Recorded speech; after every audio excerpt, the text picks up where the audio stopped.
하나님께서 오늘 우리에게 주시는 말씀은 누가복음 14장 25절부터 33절까지 말씀입니다.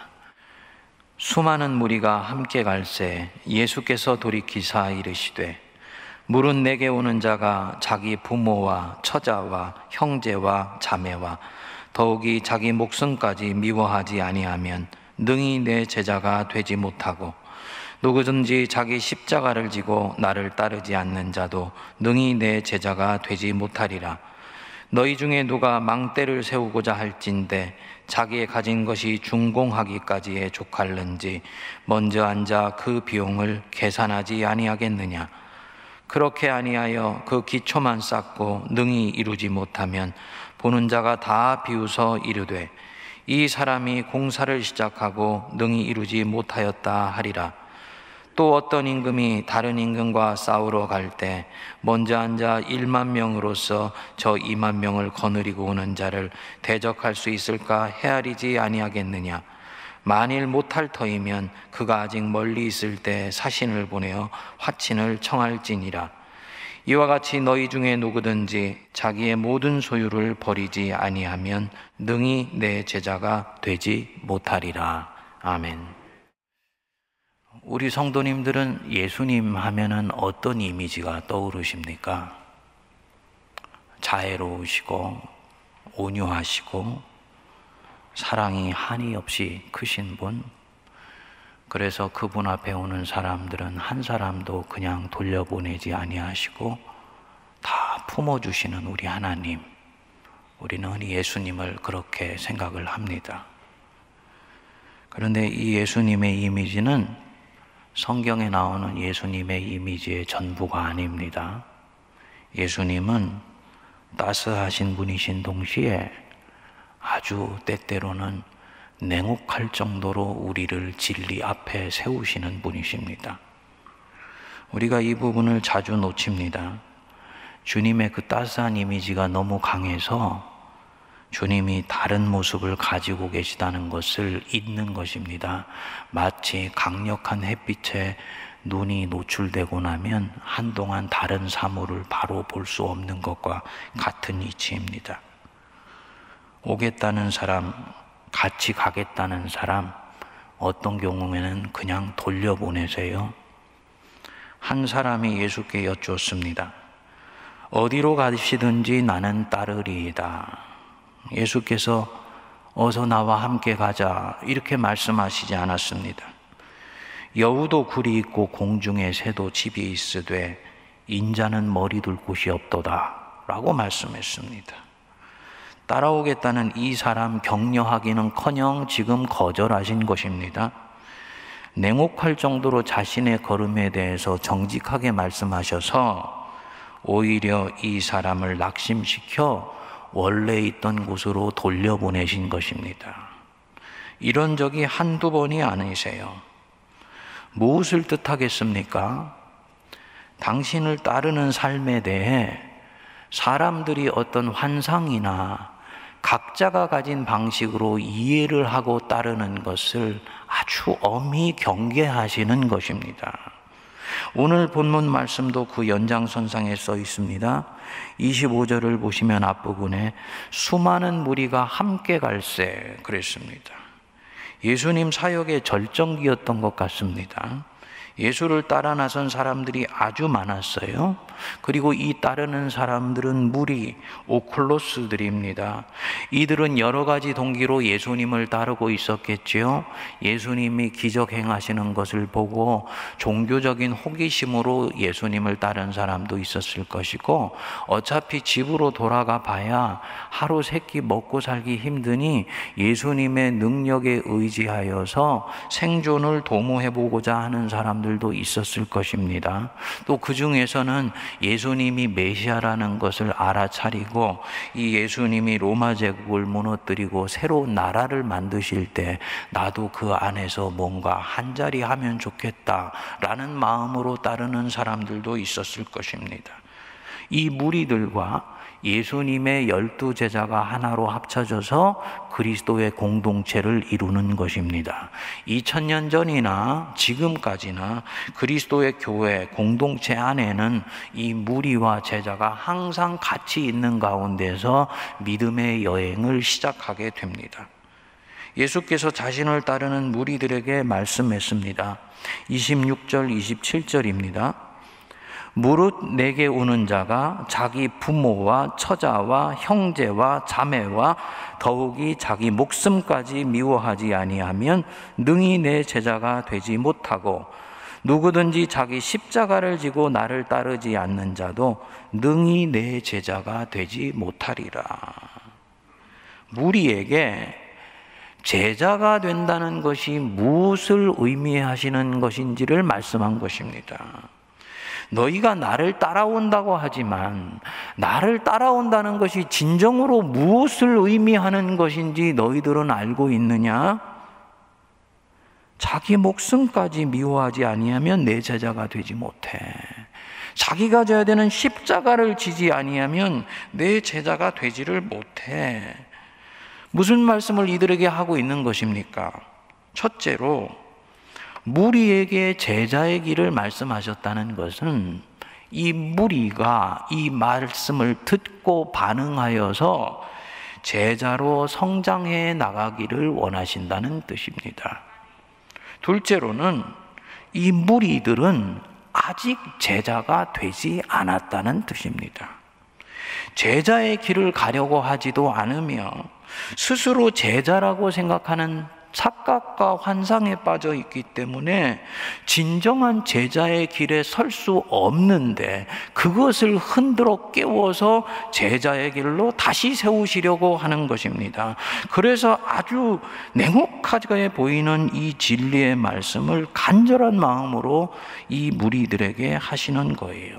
이런 면에서 예수님은 절대로 따뜻한 분만은 아닙니다. 그분은 영혼의 의사이세요. 그래서 의사가 환자를 대할 때 따뜻한 마음만으로 병을 고칠 수 없지요.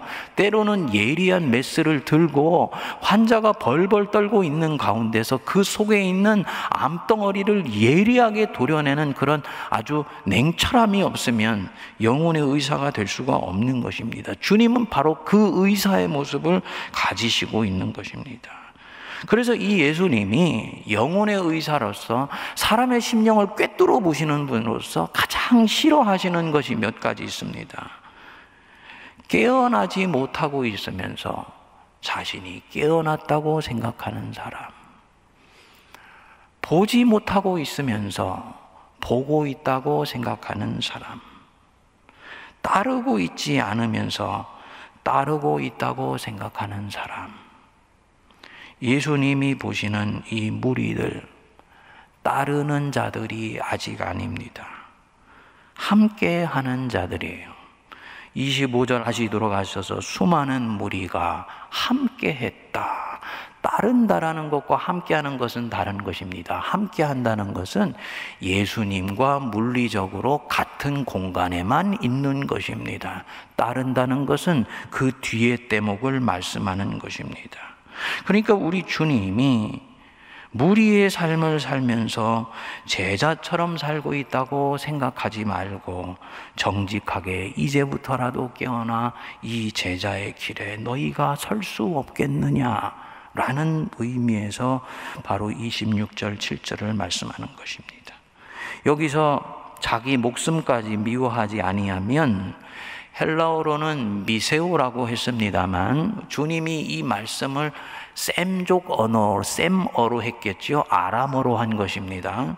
이 아람어의 특징 중에 하나가 과정법이에요. 그래서 표면상으로는 미워한다 라고 생각하지만 실제 내용으로 보면 미워한다든지 혐오한다든지 이런 뜻이 아니고 덜 사랑한다는 뜻입니다. 즉 사랑에 우선순위를 두어야 한다는 얘기입니다. 상대적으로 가장 우선순위에 두고 사랑하여야 될 것과 그 묵혀두어야 할 것을 너희들이 구별할 수 있어야 된다.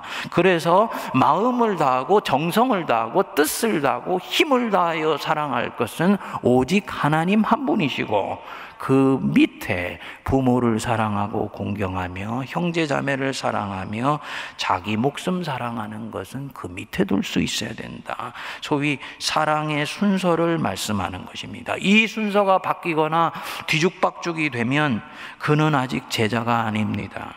제자는 두 가치가 서로 충돌하면 항상 하나님을 추구하고 그분께 순종하는 것을 가장 첫 번째 가치로 먼저 선택합니다. 나를 위해 쓰는 시간과 이웃을 위해 쓰는 시간과 하나님을 위해 쓰는 시간이 있으면 하나님을 위해 쓰는 시간을 가장 먼저 선택하지요. 그것이 제자입니다. 기도와 말씀 묵상을 하면서 하루를 시작하지 않고 영의 양식을 먹지 않는데 주일날 성경을 들고 예배를 향한다. 지금 그분은 무리 안에 들어가 있을 가능성이 대단히 높습니다. 자기 기질을 세월이 가도 조금도 버리지 않아요. 자기의 경험 속에 갇혀 있습니다. 자기의 판단과 가치관을 절대화하여서 성경조차도 그 시각과 그 판단으로 결정하고 혹은 해석을 합니다. 이런 분들은 죄송하지만 지금 내가 나의 왕이 되고 주인이 되어 있는 것입니다. 우리 성도님들은 이 순서가 바뀌어도 대수롭지 않게 생각하고 세상을 살기 위해서는 좀 그런 것들이 때에 따라서 바뀔 필요가 있는 것 아닌가 라고 생각할 수도 있습니다만 이것은 대단히 위험합니다. 생존을 위해서는 그렇게 할 수 있을지 모르지만 그렇게 반복해서 하게 되면 영혼이 위험에 빠지기 때문이에요. 영혼이 실종되어서 방황할 가능성이 대단히 커지고요. 나중에는 완전히 잃어버려서 종교의 껍데기와 형식만 남아있을 뿐 그 영혼은 점점 빈약하여져서 메말라 죽게 됩니다. 기성교회 안에는 이런 경우들이 대단히 많이 있습니다. 그래서 우리 예수님, 천하보다도 한 생명을 귀하게 여기시는 예수님이 우리한테는 대단히 부담스러울 수도 있습니다만 우리 영혼의 실체를 드러내시려고 오늘 이 말씀을 하시는 것입니다. 무리가 되어서 자신과 몸만 함께할 따름인 것을 제자처럼 따르고 있다고 생각할 때 너는 언젠가 말라 죽게 된다. 듣는 사람이 어떤 생각이 들까요? 자신도 알아차리지 못했을 수도 있고 누구에게도 들키지 않았다고 생각한 것을 우리 주님이 꿰뚫어 보셨으니 얼마나 가슴이 철렁하겠습니까? 마음이 들켰기 때문에 불편하겠지요. 그런데 하나님은 그렇게 해서 이 사람 속에서 새 일을 시작하시는 것입니다. 이제 자신 속에 있는 것을 들켜서 어쩔 줄 몰라 하는 사람들에게 그 유명한 망대의 비유를 두시는 거지요. 거기 한번 보십시오. 28절. 너희 중에 누가 망대를 세우고자 할진대 자기의 가진 것이 준공하기까지에 족하는지 먼저 앉아 그 비용을 찬찬히 계산하지 아니하겠느냐. 그렇지 아니하여 그 기초만 쌓고 능히 이루지 못하면 보는 자가 다 비웃어. 30절 같이 읽습니다. 이르되 이 사람이 공사를 시작하고 능히 이루지 못하였다 하리라. 당시에 백그라운드가 있었습니다. 헤롯 대왕이 자신의 위용을 자랑하려고 이스라엘 도처에 대규모 건축 공사들을 했었습니다. 그런데 공사만 벌려놓고는 재정이 부족하여서 완공하지 못한 건물들이 대단히 많았습니다. 백성들이 이를 보고 뒤에서 손가락질하고 비아냥거린 것입니다. 예수님이 이 모습을 보니 따라 나선다고 나섰다가 결국은 이런저런 이유로 예수님을 떠나가거나 뜻을 굽히고 어쩔 줄 몰라 하는 무리와 유사한 모습인 것을 본 것입니다. 예수를 따라 나서는 것은 계산을 잘 하고 비용을 치르며 망대를 세우는 것과 같다. 제자가 되려고 하느냐? 그 따름에 대한 대가를 항상 먼저 생각해야 된다. 대가를 치르지 않겠다 싶으면 애초부터 그 따름은 완성되기가 힘드니 지금부터라도 원래 있던 곳으로 돌아가는 것이 맞다라고 말씀하는 것입니다. 성도님들, 무리와 제자를 구분하는 기준이 뭘까요? 무리는 자기의 필요와 욕망을 쫓아갑니다.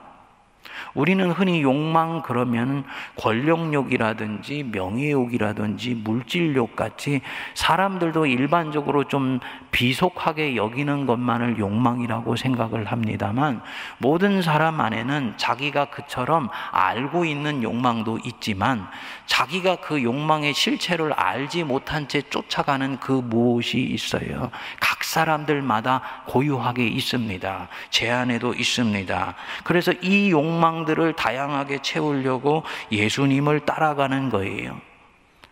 제자는 예수님 자신을 사랑하기 때문에 따릅니다. 물론 처음에는 먹고 배부를까 하여서 예수를 따라가기 시작하는 것이 대부분입니다. 어떤 사람은 예수를 통해 도덕을 배우기 위해서, 어떤 사람은 예수를 통해서 영적 치유를 얻기 위해서 따릅니다. 이것도 다 니드입니다.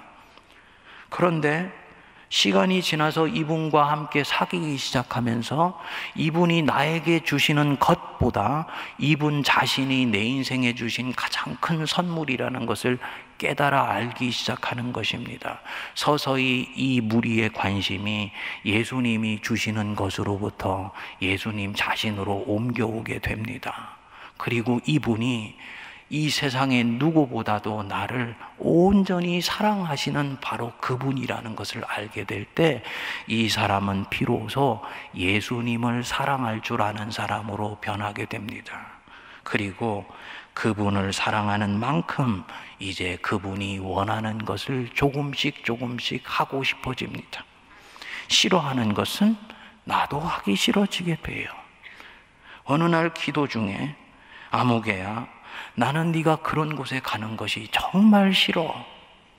네가 그런 곳에 돈을 쓰는 것이 나는 정말 싫어 라고 성령님이 말씀하시는 음성을 들었을 때, 이전에는 그것을 스쳐 지나갔는데 이제는 주님 사랑하기에 저는 그렇게 하겠습니다. 주님 싫어하는 것은 저도 하기 싫습니다 라고 얘기하고 반응하는 사람, 이 사람이 제자입니다. 그분이 원하신다면 내가 가지고 있는 것, 내가 소중히 여겨왔던 것, 상대화하여서 기꺼이 내려놓을 수 있는 사람이 바로 제자입니다. 예수님을 사랑하기 때문이에요. 아브라함 링컨이 대통령이 되기 전에 있었던 일입니다. 노예시장을 돌다가 하루는 한 흑인 소녀가 경매 물건으로 나와 있는 것을 보게 됩니다. 링컨이 이 소녀를 보고 가슴이 녹아내리듯 측은한 마음이 들어서 자신의 가지고 있는 돈을 지불하고 흑인을 샀습니다. 자기에게 온 흑인 소녀에게 링컨이 말했습니다.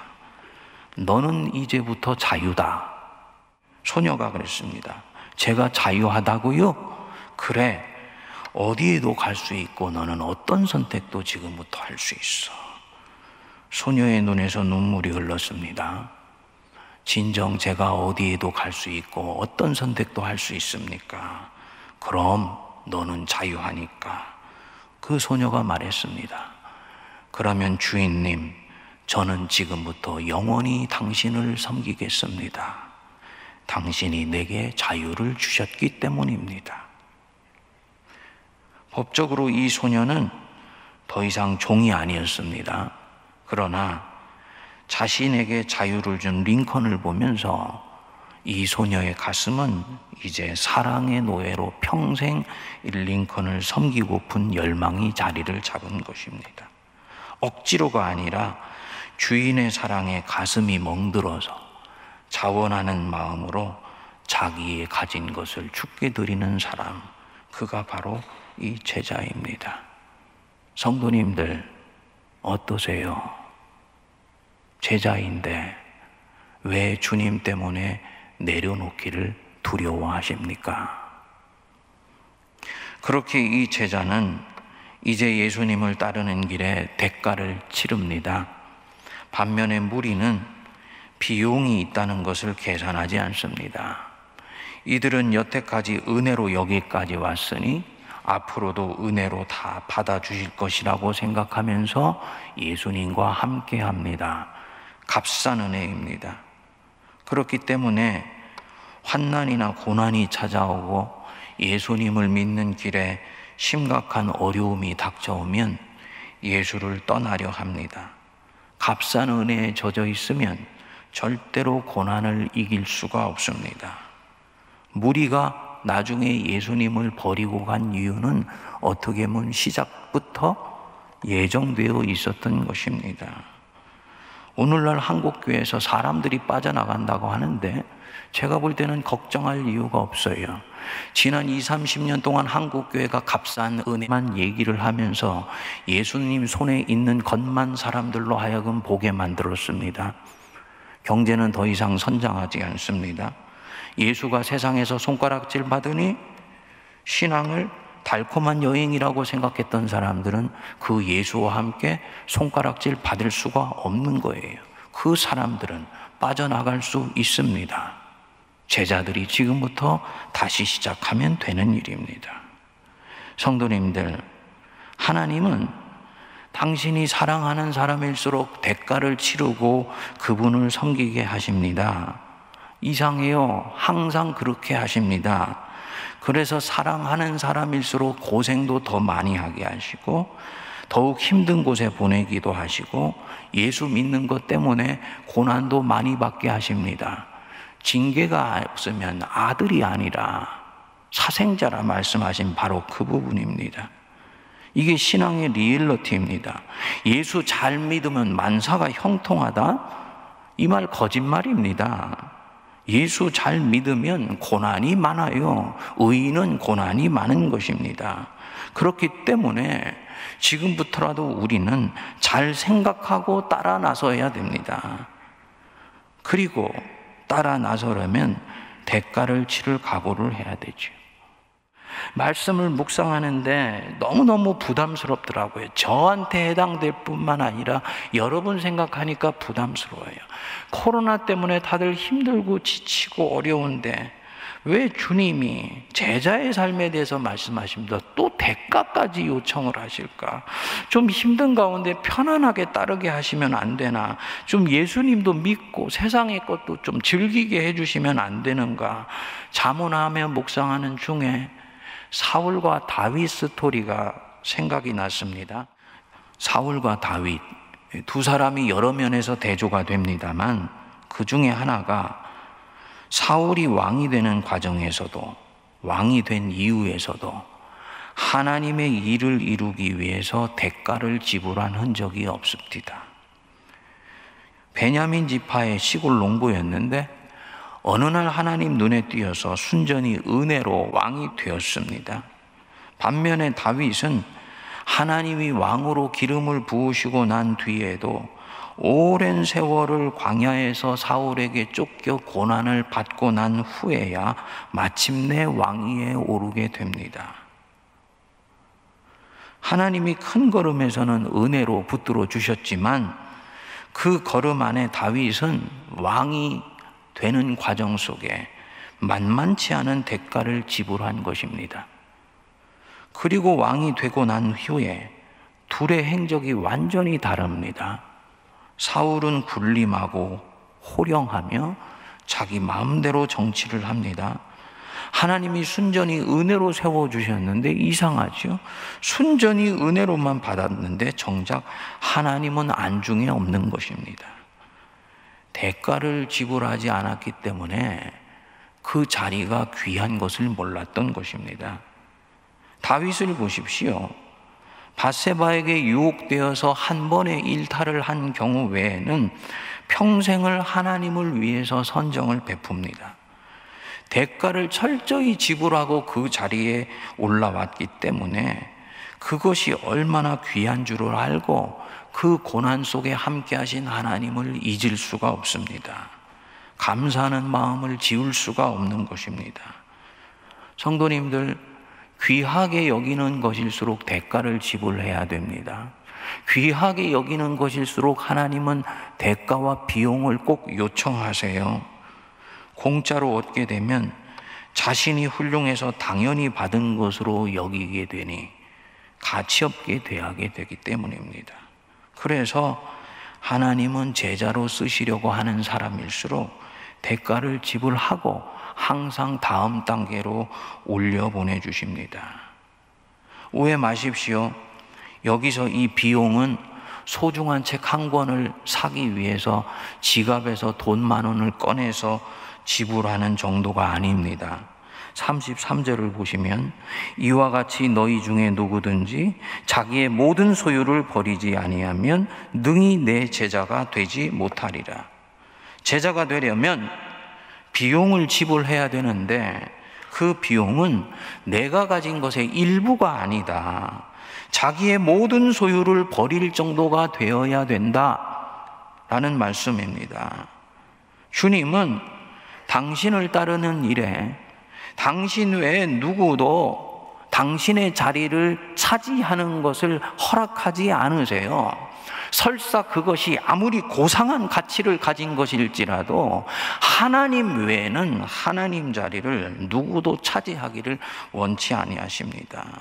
하나님 자리는 하나님만이 갖기를 그분은 원하세요. 이런 면에서는 우리 하나님은 아주 배타적인 분이십니다. 복음도 쫓고 다른 것도 쫓고 이런 것은 없습니다. 그것은 문화 복음이지 온전한 복음이 아니에요. 사도 바울은 그것은 복음이 아니다라고까지 말씀했습니다. 너는 단순하고 담백한 마음으로 정리되어서 나 예수를 따르라. 얼마나 레디컬하십니까? 그런데 이렇게 되어야 끝까지 제자로 살 수 있다는 말입니다. 부자 청년 한번 생각해 보십시오. 영생을 얻으려고 왔지요. 하나님이 주신 계명을 다 지켰다 했지요. 예수님이 당신 따르겠다는 사람 다 돌려보내셨는데 이 부자 청년은 보고 사랑하셔서 말씀하셨다고 얘기를 했습니다. 대단히 드문 케이스입니다. 그리고 말씀하셨습니다. 네게 부족한 것이 한 가지 있으니 네가 가진 것을 가난한 자에게 나눠주라. 그리고 와서 나를 따르라. 이 부자 청년 물질에 대해 관심이 있는 것 외에는 완벽하게 하나님을 따랐습니다. 넉넉한 부로 구약의 계명을 따라 가난한 사람들을 잘 돌보았을 것입니다. 그런데 지금 그 하나님이 보내신 자가 말씀합니다. 잘했다. 그러면 하나님인 내가 네게 말하노니 지금 네가 관심 가진 그 부, 그것을 다른 사람에게 나눠주고 나를 따르라. 부자 청년이 어떻게 했습니까? 가진 재물이 많음으로 근심하며 떠나갔다 했습니다. 99가지를 따르고 한 가지에서 자기가 원하는 대로 했을 뿐인데 결국 그 한 가지로 인해서 이 부자 청년은 예수님을 따르는 길에 실패한 것입니다. 그리고 그는 그 한 가지를 내려놓을 수가 없어요. 왜냐? 그 한 가지가 하나님이니까. 그것이 이 사람에게는 하나님 자리를 지금 대신하니까. 지금 물질을 하나님과 대등하게 섬기는 것입니다. 99가지를 잘 섬기기에 한 가지 못 따르는 것은 괜찮다? 아닙니다. 그것이 하나님이 되어버렸기 때문에 절대로 괜찮지 않습니다. 저는 교회 안에서 물질에 있어서는 이것이 먹고 사는 부분과 관련된 것이기 때문에 저등하다 여겨서 이미 정리된 사람들 많이 봅니다. 그러나 성도님들, 가장 무서운 하나님의 대적은요, 하나님만큼이나 가치 있는 것이라고 여겨지는 것들입니다. 그 한 가지, 하나님은 그것이 하나님이 되는 것을 원치 않습니다. 이 한 가지 못 따르는 것, 하나님이 되어버렸기 때문에 우리 주님한테는 절대로 괜찮지 않습니다. 정직해져야지 됩니다. 이것은 양의 문제가 아니고 질의 문제입니다. 그래서 따르는 자는 모든 것을 버리는 마음이 있어야 합니다. 당장 요청하지 않으십니다. 10년 뒤에 요청하실 수도 있습니다. 10년 뒤에는 이 부분에 대해서 이런 방구도 하지 아니하셨는데 지금은 내게 이것을 내놓으라고 하실 수도 있습니다. 그때 버릴 수 있는 마음이 있어야 그가 비로소 제자입니다. 마음이 갈라지지 않고 초점이 하나로 모아져서 하나님을 추구하는 자, 당연히 주님이 엄청나게 큰 축복을 주세요. 베드로가 얘기했지요. 모든 것을 버리고 주를 따라 싸우니 우리에게 무엇을 주시리까? 마태복음 19장 29절에 말씀합니다. 내 이름을 위하여 집이나 형제나 자매나 부모나 자식이나 전토를 벌인 자마다 여러 배를 받고 또 영생을 상속하리라. 영원한 생명, 죽어서 천국 가는 것만을 일컫는 것이 아니지요. 이 땅에서 하나님 안에서 누리는 영원한 생명, 엄청난 내적 자유가 있습니다. 저도 다 깨달아 알지 못한 어마어마한 은혜의 샘이 펑펑펑 솟아납니다. 생명이 충만해지는 기쁨이 있습니다. 사도 바울이 누렸던 기쁨이에요. 마음이 나눠질 때는 절대로 누릴 수가 없는 것입니다. 갈라진 두 마음이 내 안에서 싸우기 때문입니다. 주님만 따라야지 하고 마음이 하나로 모아지게 되면 다릅니다. 주시면 감사하고 없어도 넉넉합니다. 있으면 풍족하기에 다른 이들과 나누게 되고 나눔에서 오는 기쁨이 충만합니다. 없어도 지금 두렵지 않습니다. 하늘 아버지께서는 부족한 것이 없으시기에 자녀인 내게도 필요하면 넉넉히 주실 것이 믿어집니다. 그리스도 때문에 받는 고난을 이제는 기쁨으로 여깁니다. 하나님의 일이 이로 인해서 이루어질 것이 믿어지기 때문입니다. 쓰임받는 자신이 한없이 감사한 거예요. 내 대 이 걸음이 완성되지 않으면 그래도 괜찮습니다. 하나님은 당신 종이 걸어간 흔적을 통해서 그 뒤에 누군가를 일으켜 주님의 일을 이루실 것을 믿기 때문입니다. 영원한 생명이 충만하리라. 이 복을 누리기 위해서라도 망대를 세울 때 내가 치를 비용을 기꺼이 계산하고 따라 나서는 우리 모두가 되기를 바랍니다.